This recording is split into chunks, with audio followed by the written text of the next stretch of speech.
All right, we are live. Welcome everyone to Ordinary People Doing Extraordinary Things. I'm your host, Keri Roberts, and I have two very exciting, extraordinary guests that I am very honored to have here today. I have Mark Victor Hansen, and many of you might know him as the co-author and creator of Chicken Soup for the Soul book series, and his wonderful wife, Crystal Dwyer Hansen. She is an entrepreneur and business strategist, and they are here to talk about their new book, which is called Ask: The Bridge from Your Dreams to Your Destiny. So welcome, both of you, for being here. Thank you for having us. Keri. Happy to be here. Thank you. Yeah, so if you are watching live and you have questions as we're talking, you can put them in the comments, and we're happy to have them answer that as well.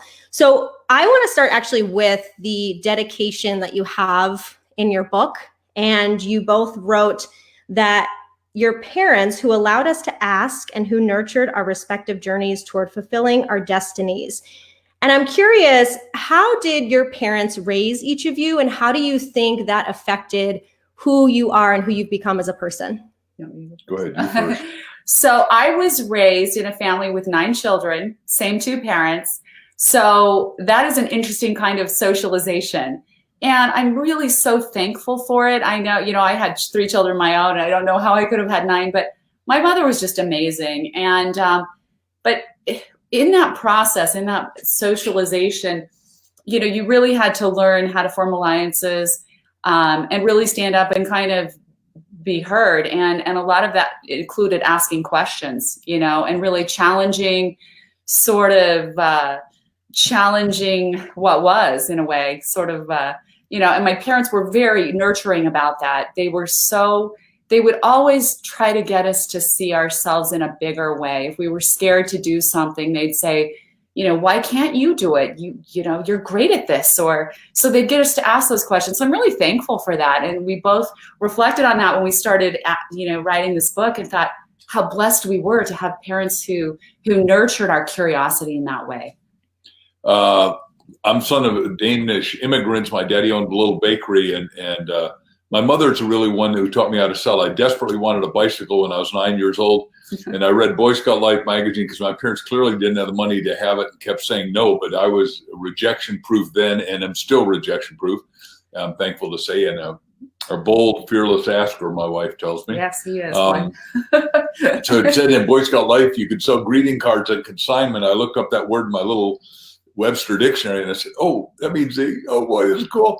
So I went up to neighbors that were like you, and I knocked at the door, and I said, I'm earning my own bicycle. Would you like to invest in 1 box of Christmas cards or 2? As I was trudging through the snow of Waukegan, Illinois, outside of Chicago, when I was a little kid.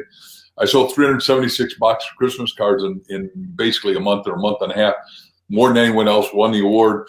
And so I learned how to sell and handle rejection, and it's been good stead to me since then. And I'm very thankful my parents, supported my vast curiosity, and I'm one of 4 brothers, and all have done well. But I just been beyond excited that we've discovered the secret, and the secret is you got to learn to ask. I love that. And speaking of asking, I want to ask just a little bit on your background, Mark. You created Chicken Soup for the Soul with Jack Canfield. And I want to say you put out Chicken Soup for the Teenage Soul in 1997. I was 11 years old, and my mom bought me that book, and I read that book. I remember laughing. I remember crying. And I think there's some similarities in how I do this podcast. I've always been fascinated by these kind of stories of human connection. And so I'm curious, back then, how did you decide that you wanted to do that? And how did you feel about it kind of becoming so large? Like, what made it work so well? Well, there's a lot of parts to making it large. The Chicken Soup of the Teenage Soul was our biggest one-off. We sold 19 million copies. And prior to that, our publisher said, this time you guys have blown it. And I knew, I said, this is it. This is going to be the big one. Yeah. And I said, I've got teenagers. The publisher said they buy CDs, concert tickets, clothes, and they go to the mall. And when they come home, they say, you say, what happened to the $50 I gave you? And said, the mall ate it. And they go, and you were there, so you understand. And we now say that teenage soul, and a lot of your listeners have teenagers, is that the kid ought to read it to the parents, and it'll open up both their hearts. So that's what I teach. What we did is we wrote it, and while we were doing it, we had somebody trying to buy us because we were number 1 for 58 weeks in a row with chicken, number 1 and number 2. a guy at Time Magazine who's still a great friend, Larry Kirschbaum. And Larry's daughter ran Nickelodeon, and he said, why don't you talk to her and see if you can get the kids to test it? And this is a front end of the internet. And so we had it tested by 12,000 kids, and Jack and I had 250 stories that we'd written and edited, and we knew they would work. And the kids said, these are the stories that are 10 plus.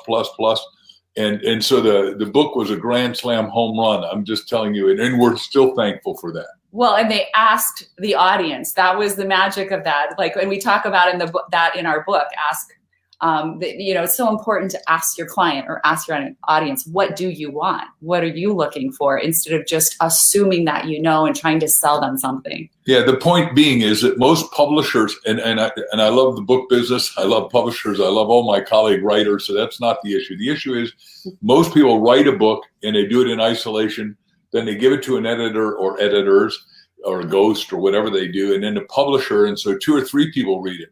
We have every one of our story read by a gazillion people, like you've already read our book before it comes out, and you're going to have to comment on it. You were telling us before we came on what you felt, but I'm not trying to lead the witness as a Yeah, no, I think that's a really important point, which I love. And I'm also curious, Crystal, you have written a ton of books yourself as well. What is the difference between writing for yourself versus writing with Mark? I wondered how the process was going to go because I had never written a book with someone else. And it was amazing how smoothly it unfolded. And I think Mark and I just kind of naturally gravitated to our strengths. And we both have a way of just doing what we each know we do well. And so we just did that. And, he handled a lot of reaching out to some of these amazing people and getting those interviews. I do a lot of the writing I'm a transformational life coach, clinical hypnotherapist. So I do a lot of that sort of writing, the transformational reflection type of thing. But we both have done a lot of inspirational stuff. So, we would both write chunks of the book and then come together and say, okay, how does this fit? And, it was kind of magical because it came together sort of magically, surprisingly. And at the end of it, we were both surprised that it went so smoothly, honestly. Yeah. And I think, as I was saying, I was reading the book and you have so many stories in it, which reminds me of Chicken Soup for the Soul in a sense. Right. You have stories of higher level people, of everyday people, and also of yourselves, which I think is really nice. It kind of gives an insight into who both of you are as well from past until now. You had in the beginning of the book, I wanted to read something. You said, asking is the only language to which the universe can deliver a solution, understanding, illumination, or plan. Asking is a cultivated art, science, and talent. In fact, there is no mechanism that has the ability to reveal what is hidden like asking. Everyone is quick to say how others should lead their lives, but only a few ask, how should I lead mine? Every question ignored can become a curse. Every question to which you pay attention reaps a blessing. And I'm curious because I read that and I was like, nodding my head, yes. Everybody's always telling everyone else what to do. Exactly. But if you ask them, what do you want to do? Or if they sit down, they're so scared to even just sit down and have that question, that conversation with themselves. Why do you think that is? Well, we got 7 roadblocks to asking, but I want to go even deep in what you just said. The times that we're in now where people are a little bit incarcerated and in isolation, it behooves them to really do what we love. Socrates said, the unexamined life's not worth living. Right. And what we're saying is, you really want to get a hold of this book, Ask, the bridge from your dreams to your destiny, because we think everyone has a great destiny, but the only way to get there is deep, reflective, probing, insightful asking. And what Crystal brilliantly told me one day is that the minute you ask, your mind vectors, it's teleological, but more importantly, it starts to pop different brain cells. And we think it's the only way to open up whatever number there are of brain cells, 18 billion. Right. We did a lot of research on this book, and there's been a lot of research done on asking. And when you ask yourself a question, it literally lights up a different part of your brain. So your brain becomes a better resource to you. And that's what asking is about. And in any transformational situation, in any situation, any crisis situation, this isn't the only crisis we're ever going to go through. Right now we're all in sort of this crisis together. But we've all had many personal crises, and and it'll happen again and again. That's just the journey of life. So it's important to figure out those simple tools that can get us unstuck. And I've just found again and again with my clients, the journey out of something that you don't like, something that you're unhappy with, always requires deep, reflective asking. And when you start asking, and that's why we have the 3 sections, we say there are 3 channels through which you can ask. Ask yourself, ask others, and ask God. So when you start asking yourself those questions, suddenly you start tapping into your own resources. When you open up to God and universe, you start getting illuminations that you otherwise wouldn't have seen, wouldn't have understood. And the answers start coming, and that becomes the journey. That's why we say asking, it literally becomes like this bridge from your dreams that are kind of held inside, but you're stuck and you don't know where to go.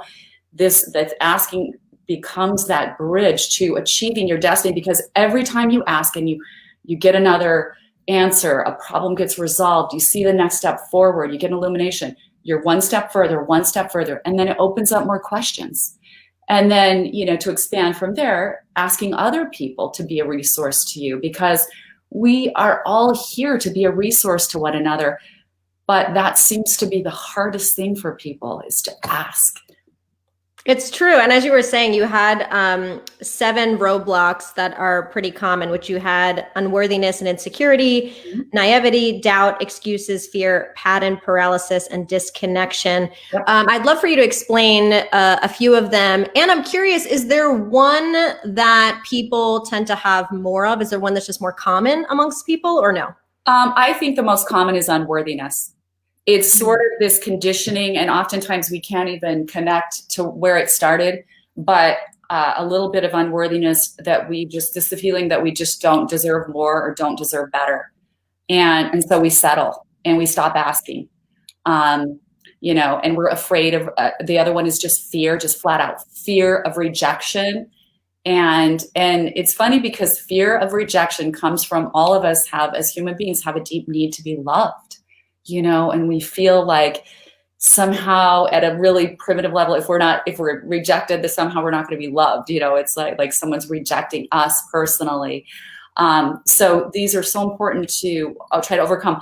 Pattern paralysis is just this brain conditioning, sort of like habits that you repeat over and over again, where you just haven't, you get stuck in a pattern. And we give some stories of that, some examples of that in the book, where you just are stuck in your rut and you do it over and over again, and you just don't look for any new thing.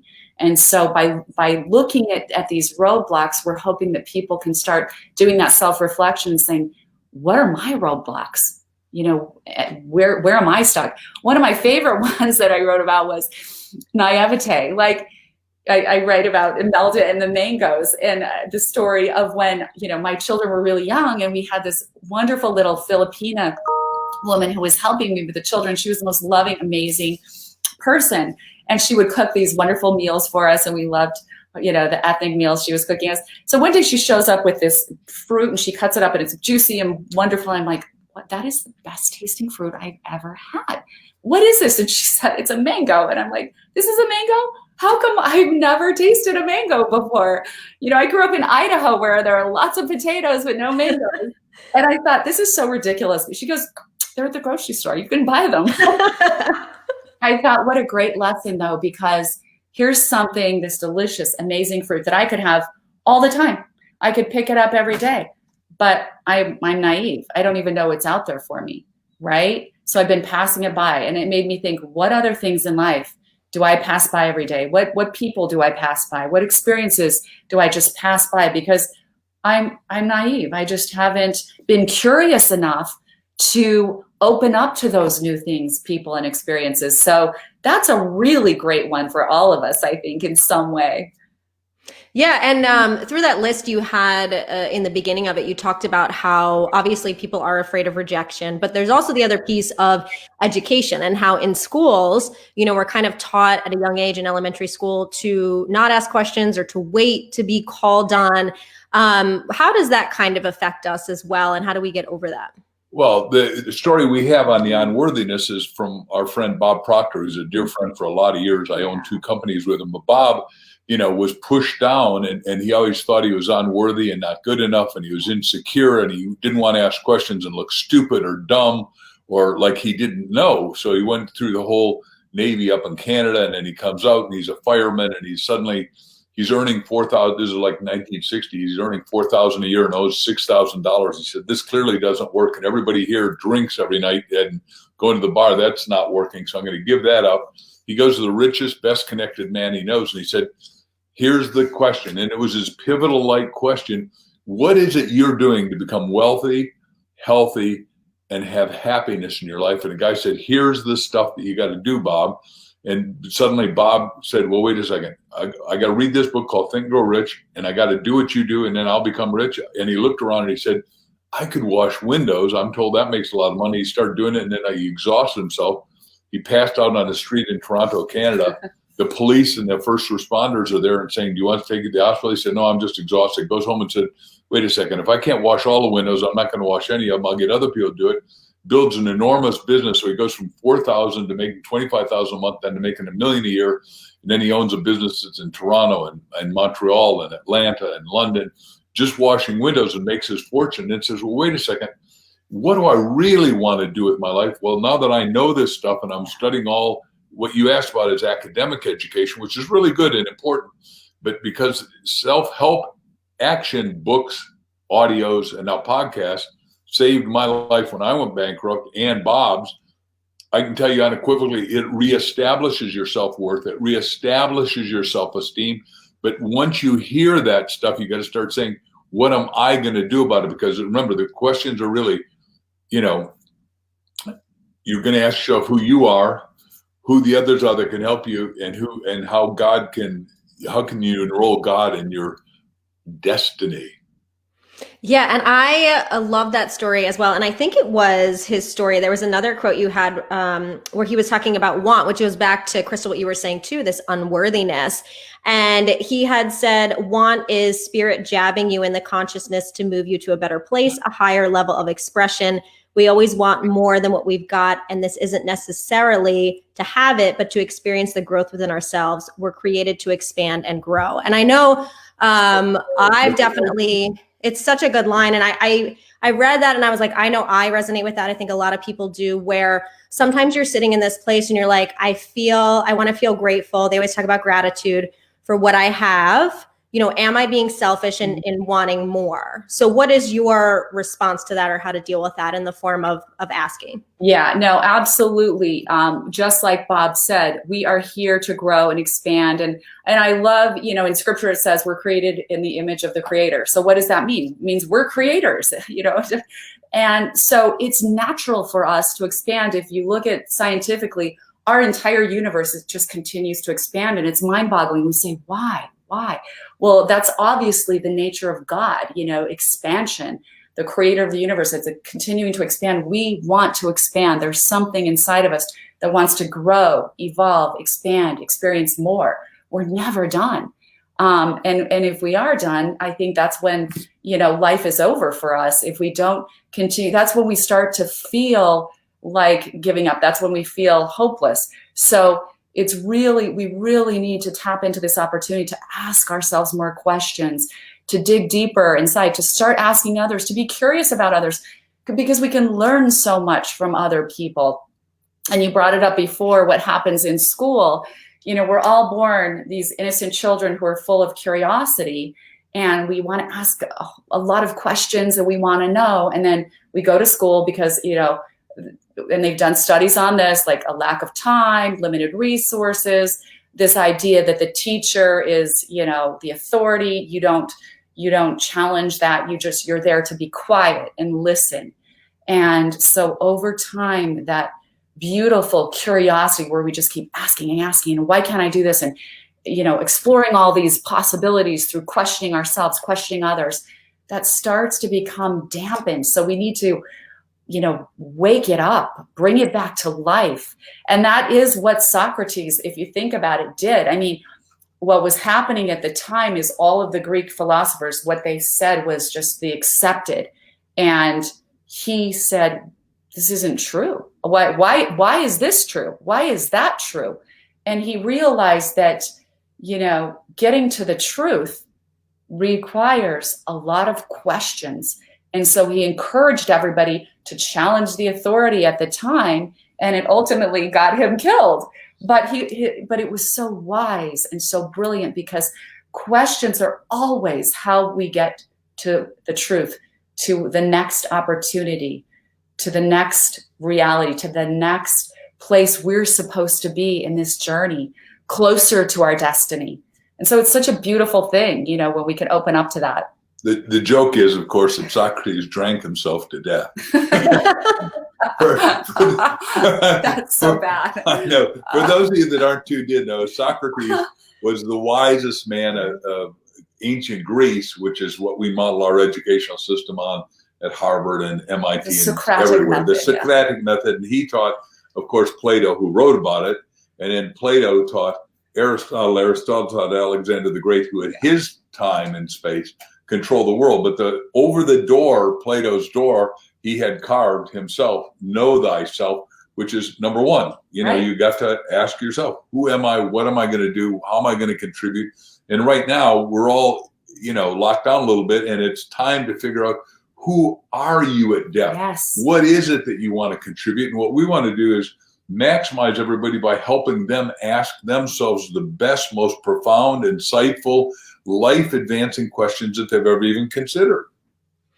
Yeah, and I think that's part of the hard part. And in part 3 of your book, you talk about the 4 parts of masterful asking. So if somebody's sitting here saying, okay, I agree, I hear what you're saying, but what questions do I ask? Or how do I ask the right questions? Or how do I frame them in the right way? And I will say that your book lists a ton of fabulous questions. So if you're lost, there's definitely a huge list for you. But how would you suggest that? I know, you kind of broke it down where you say you're not a human being, you're a human becoming, which I love that term. Mm-hmm. So if you want to start with some of those, I'd love to hear how we can kind of just ask better questions. Right. So preparing to be a good asker, first of all, you have to have a belief.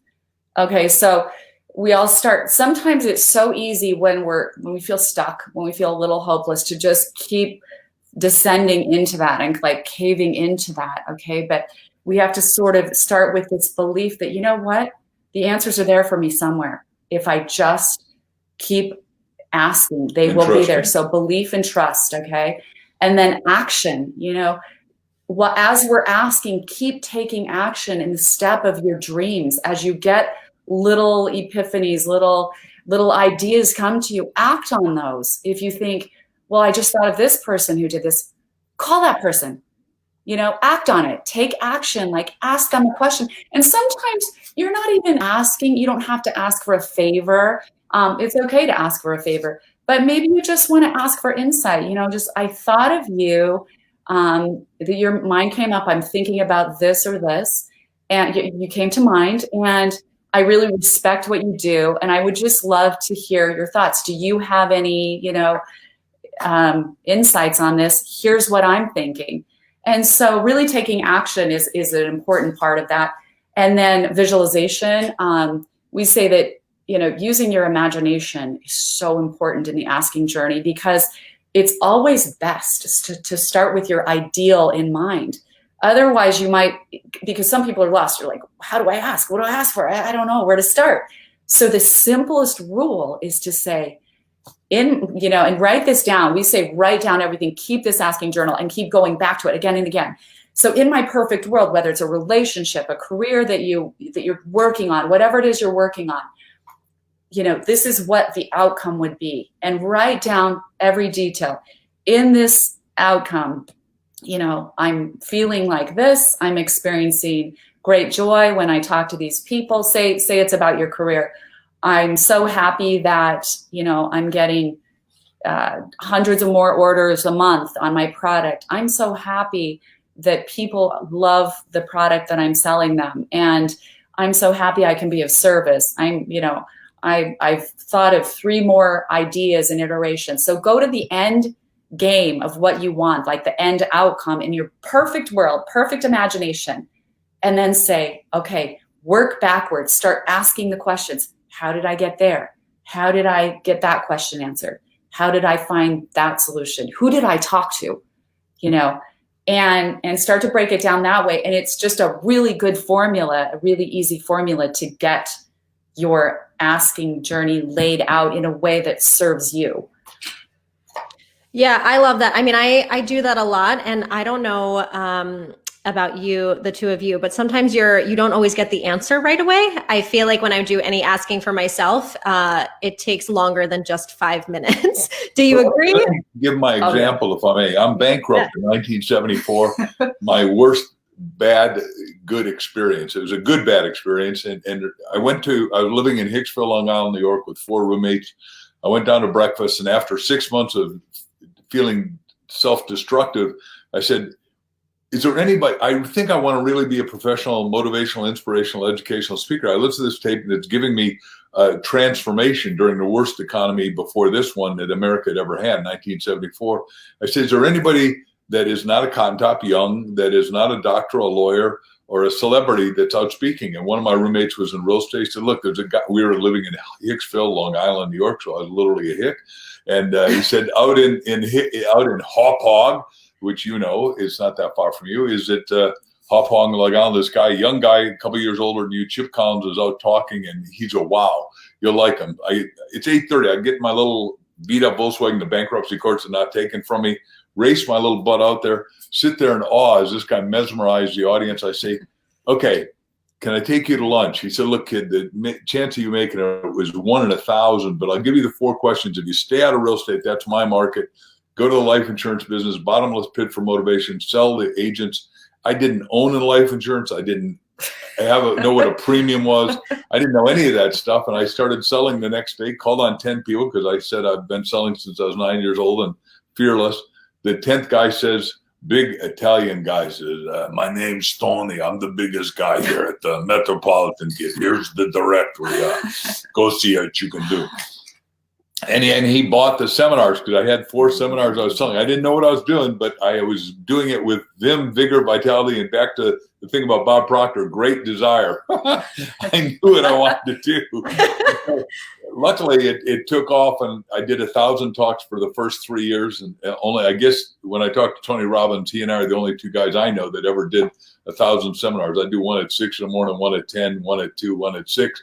And in between, I was selling more seminars just because it was easy. I was in, as you know, the metropolitan area has like 18 million people. So there are plenty of life insurance people, you know, and it was endless and it was fun. And I thought I'd died and gone to heaven. And then I suddenly did books and it worked. Well, and I love that you're talking about not just asking and answering, but taking action. I think that's a huge part of it as well. And I see we have one person, Melissa has a question. She says, what are some ways that you've learned to trust your inner guidance, intuition, answers you are getting when you do ask? It seems like our minds get so in the way. Boy, that's really true.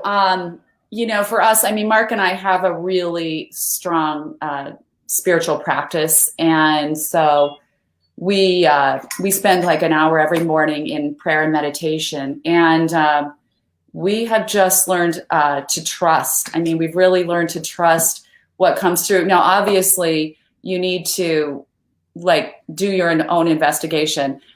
I once read something in a book, Stuart Wilde, if you want to be the greatest rock star in the world, you have to get into the quantum soup of being, you know, a rock star. You can't know nothing about what you want to do. So the more you immerse yourself in an area, in a field, in something, okay, so you're gaining knowledge and wisdom about that thing and looking and asking questions of people who are doing what you want to do. And the more questions you ask, the more you immerse yourself in that area, the more you're going to be able to feel like you can trust your answers. And then I really feel like you also become a magnet, because you can say, I want to be a rock star, but if you don't ever listen to any top music and you don't ever practice your drums and you don't ever, you know, write a note, you are not really in alignment with your own, you know, your own desires. So part of it is like really asking yourself, how can I be a magnet for what I desire? How do I immerse myself more in this thing that I'm seeing, in this vision of mine? Who's doing it? What do I need to do more of, read more of, see more of, talk to more people? So that builds a lot of confidence. And as you do that, you literally become a magnet for what you're desiring. And you got to become monomaniacal. In answer to her question is, and get rid of the distractions. And Crystal correctly said, that's what we do in the morning. We are praying, meditating, and then discussing. Even today, we're discussing some of the stuff we got to shuffle off, because we get invited to do a lot of stuff that I get excited about listening to, but we can't do all of it. It does. My path right now is making this, right, as world's best-selling author, I've got to stay on my focus, and I can't solve everybody else's problem. I can solve the problems for the people that are reading the book and want to ask questions. We would gladly tell them, have a monomaniacal focus on what it is you're supposed to do, because everyone has a right livelihood. We believe everyone's got a destiny. We believe everyone's got infinitely more potential than they've used, but it's got to be focused. In other words, if you have a magnifying glass, we've got one here on the desk, and you move it over leaves, it doesn't work. If you hold it stop, and we got the hot sun here in Arizona, in seconds it bursts into flame if it's a dry leaf. Yeah. So asking, is this in alignment with who I am? I think that's a huge question for people. Is this in alignment? This thing I desire, is this in alignment with who I am? If it feels like it's far away from who you are, then how can you become more immersed in that thing? How can you become more? How can I become more of this? And at the end of the day, you do just need to, after you've done all your work, your belief, your action, there is a point where you do need to surrender and trust. And in some ways in this life, I mean, we all have challenges, but I feel like you make mistakes, but you really can't mess it up completely, because the whole thing is to help you learn and grow. And so sometimes you just have to keep putting that foot forward and keep going, just keep going. And the results and what comes to you is going to help you find your answer. But keep asking yourself, others, and God. If I can just add to that, when I'm bankrupt and upside down and I decide that I'm going to be a speaker, I wanted to make $400 a day, 250 work days. That equals $100,000 a year. And so I went to bed praying, and I just read a book called The Magic of Belief by Claude Bristol. And it said, what you got to do is do a thought mantra, which I've done a lot of times in my life, and we teach in the book, that you say, in my case, 400, I'm going to earn 400 tomorrow, I'm going to earn 400. 2:58 in the night, the digital clock goes blip, blip, and all of a sudden it came to me, and it said State Mutual, a company I'd never heard of, as a life insurance company in New York and Long Island. And then it said Bill Widener, and I never heard of him either, but I knew enough to always go to bed with a little pad and write down both things. Well, the next day I'm out cold calling, and insurance companies are like, McDonald's is next to Taco Bell and all that. I go into this office building, it says State Mutual, Bill Widener, and I go, I never heard of either one of those. It's not in any list. He's certainly not with Metropolitan, which I told you I had the list to. And all the insurance companies are in the same building because they jump people in that, and, from one company to another. So I go to the desk, nobody's there. I go straight to this guy's office. In a few minutes, he wrote me a check for $400. I was charging $100 a seminar times 400. He said, I didn't know if you were going to come back, but you were so enthusiastic, so positive. I just wanted to give you the check. And that's what she's saying. The law of attraction. There are people out there that feel that they're upside down. They're hanging on by their fingernails. They're feeling the desperation. And what they need is this podcast of inspiration. And hopefully they'll read our book, Ask, and they'll go to bigger levels and see. And that's what it looks like. Here, you can hold up longer than that. I mean, this says reader's copy, which is what you got. Right. You had written in the book too about how, be a magnet, don't chase. And I love that line. And I growing up, my mom always has told me everything happens for a reason. And you had written in the book that as well. And I think it goes back to what you're saying. If you start to kind of ask the questions, believe in what you're saying, envision it, surround yourself, act that way, things start to happen for a reason, but it's because you took some sort of action. Would you agree? Absolutely. Yeah. Yes. I mean, you need to ask with your heart, mind, soul, physical body, ask with your, you can't just sit in a room and, think that someone's going to find you someday. It's really asking is an active journey. It really is. Yeah. Do you have any, we talked a little bit earlier, but especially in times now, which is March 2020, with coronavirus going on and you have people that are home and quote unquote working from home, but it's not true working from home if they have kids and married. Some people have lost jobs. And so when they're kind of in this scared state and it's so extreme, how do they ask the right questions, or maybe what questions should they be asking themselves at this point? Are they different than maybe they would have been 2 months ago? Totally. Go ahead. Well, that's a good question. I mean, I think we need to ask ourselves, has the world ever been destroyed before? I mean, have we been able to come back from really difficult times before? And the answer to that is yes, absolutely, right? So instead of freaking ourselves out, we need to, try to remind ourselves, what are the strengths of our country? Somehow we always have a way back. I mean, it's challenging to sit at home, and wait. But imagine for a minute if half of us, probably the males only at the time, were being called out to go fight a war right now.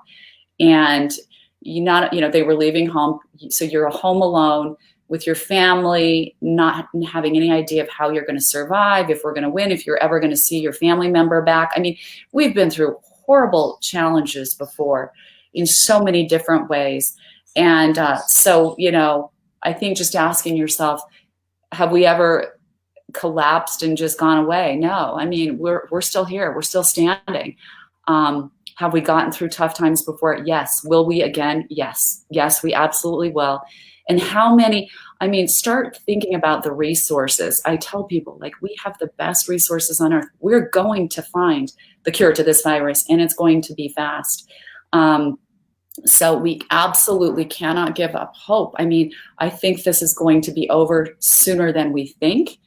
And so I think the most important question you can ask yourself right now is, what would I give for time like this, that I'm just home, some kind of free time to expand myself, to teach myself something, to learn something, that when this is over, because it's going to be over, life's going to come roaring back. Who are you going to be? Who am I going to be when life comes roaring back, right?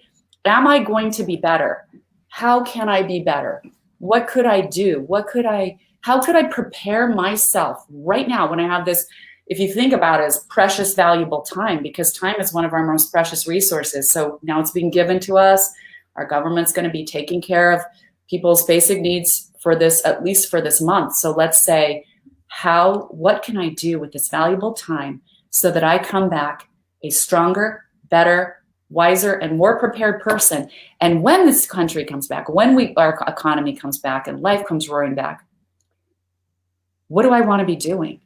How will I be better prepared for that? What steps will I have taken? And that is important. Instead of sitting around, watching Netflix movies, this is your time to prepare.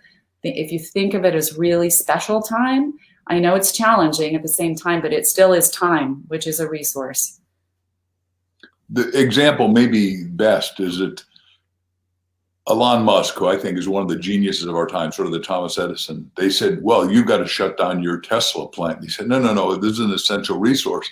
And so they wouldn't let him be an essential resource. So he did the question that he said, well, what is it that I could do to keep the plant open? And he immediately calls Medtronics, which makes all the respirators, and says, hey, look, give me the prototype, right? The 3D architecture of this, and I'll make them, because you can't make enough. You don't have them, but I've got metal, I've got manpower, people power. I don't be chauvinistic here.